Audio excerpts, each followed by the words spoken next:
ఐదేళ్ల ఒక అసమర్థుడి పరిపాలన చూసిన తర్వాత, ఒక రౌడీ రాజకీయాన్ని రాష్ట్ర ప్రజలందరూ కూడా చవిచూసిన తర్వాత నిన్న జరిగిన ఎలక్షన్లో భారీగా ఓటింగ్ పర్సంటేజ్ అనేది నమోదైంది.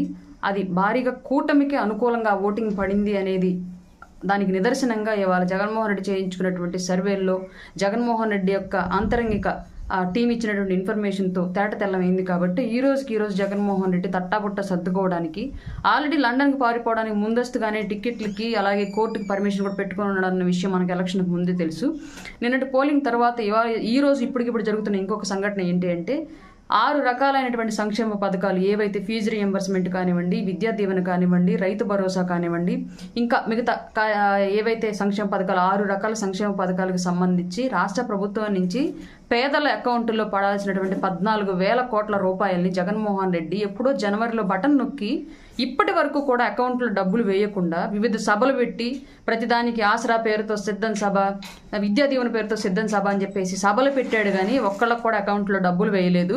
ఆ డబ్బులన్నింటిని కూడా ఇప్పటి వరకు దాచిపెట్టి ఎలక్షన్కు ముందు వేసి ఓట్లన్నా కొల్లగొట్టాలి, లేదంటే ఎలక్షన్ తర్వాత ఆ డబ్బులు వాళ్ళ బినామీలకైనా కొల్లగొట్టి తీసుకెళ్లిపోవాలన్న ఉద్దేశంతో ఇప్పటి వరకు డబ్బులు వేయకుండా ఉంచుకున్నాడు.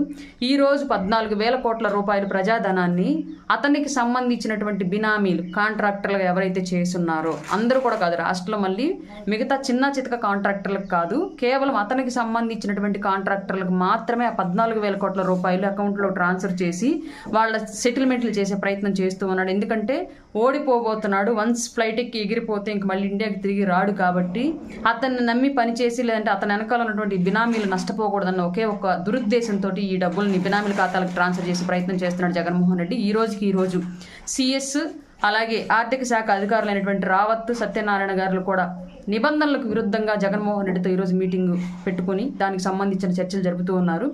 ఇన్ని రోజులు నేను పేదల మనిషిని, అన్ని కులాలను ఉద్ధరించానని చెప్పేసి మాట్లాడుతున్న జగన్మోహన్ రెడ్డి కేవలం అతని బినామీలకి, అతని సామాజిక వర్గానికి, అతని సామాజిక వర్గంలో కూడా కేవలం అతనికి ఉపయోగపడతారు అనుకున్న వాళ్ళకు మాత్రమే లబ్ధి చేకూర్చాడు. ఇన్నాళ్ళు కూడా అతనికి ఊడిగం చేసిన వాళ్ళే రాష్ట్రంలో బాగుపడ్డారు తప్ప సామాన్యులు, మిగతా సామాజిక వర్గాలు ఎవరు బాగుపడలేదు అనడానికి ఇది ఒక పెద్ద నిదర్శనం.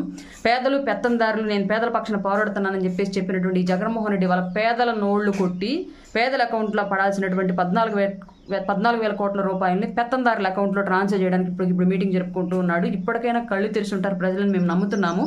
నిన్నటి వేసిన మీ ఓటింగే దానికి ప్రధానంగా మాకు కనిపించినటువంటి నిదర్శనం. రాబోయే రోజుల్లో కూటమి గెలుపు, అఖండ విజయంతో కూటమి వస్తుందని చెప్పేసి బలంగా నమ్ముతున్నాం. నిన్న జరిగిన ఓటింగ్ సరళిని మేమంతా గమనించిన తర్వాత రాబోయే రోజుల్లో మన కూటమి ప్రభుత్వంలో అందరం ఆర్థికంగా, సామాజికంగా అభివృద్ధి చెంది ముందుకు వెళ్లేలాగా కూటమి కృషి చేస్తుందని చెప్పేసి మాటిస్తూ, ఇట్లాంటి జగన్మోహన్ రెడ్డి లాంటి దొంగని రాష్ట్ర రాజకీయాల నుంచి తరిమి కొట్టినందుకు మీకు అందరికీ కృతజ్ఞతలు. మరొక్కసారి ఇతనికి సంబంధించిన ఎవరు ఈ రాజకీయాలు అడుగు పెట్టకుండా జాగ్రత్త పడాలని చెప్పేసి అందరినీ కోరుకుంటున్నాము. జై జనసేన, జై టీడీపీ, జై బీజేపీ.